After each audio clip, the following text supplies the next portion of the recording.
In even these 3 verses, which mark the first appearance of Paul in Acts, critics have found various issues to complain about. Let's have a look at some.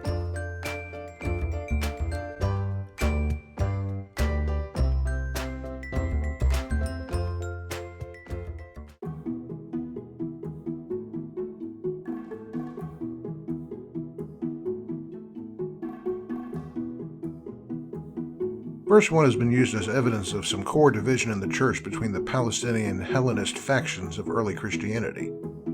Supposedly, it is evidence that the Hellenist wing of the church, with its idea of Jesus as divine, was the one in big trouble, whereas the Jerusalem church, which wasn't a great deal different from regular Jews, and did not believe Jesus to be divine, was left alone. Thus it is claimed that the apostles could stay safely in Jerusalem without fear of persecution. The critics miss a subtle point. It does not say the apostles were not persecuted, it only says they were the only ones who did not leave Jerusalem. This doesn't mean that the rest of the Jerusalem church was not persecuted, and it does not even necessarily mean that the apostles were not persecuted. One of 2 options is possible.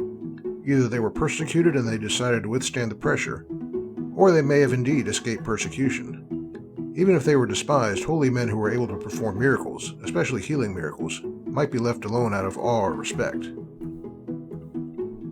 It is perhaps significant in this light that while Paul reports in his letters that he persecuted the church, he nowhere says that he persecuted the apostles.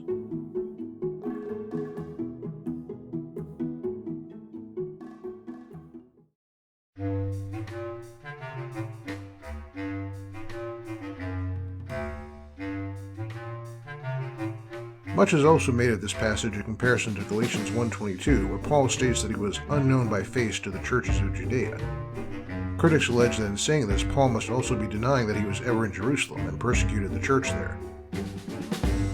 It's possible that Judea is to be distinguished from Jerusalem, and that the latter was not included with the former. But even if not, a critical reading refutes the argument.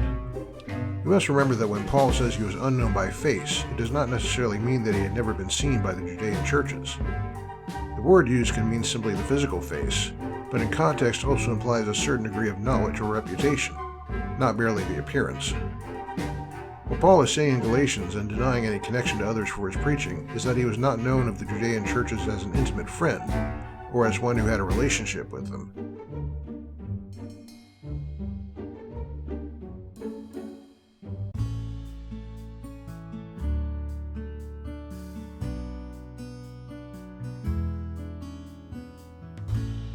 Paul's entire campaign as depicted in Acts has been dismissed as unlikely, because it is supposed he would have had no authority to arrest people and certainly no power to pull people out of Damascus.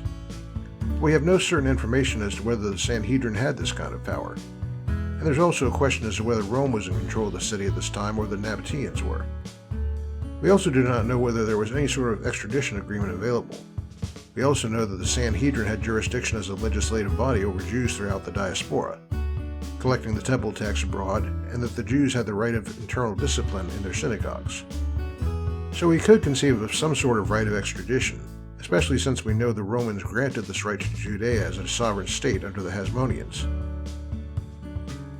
That's just some of what critics pull from these 2 verses, but we're not through with them yet. Next time we'll have a look at alleged conflicts with Paul's letters. See you next time.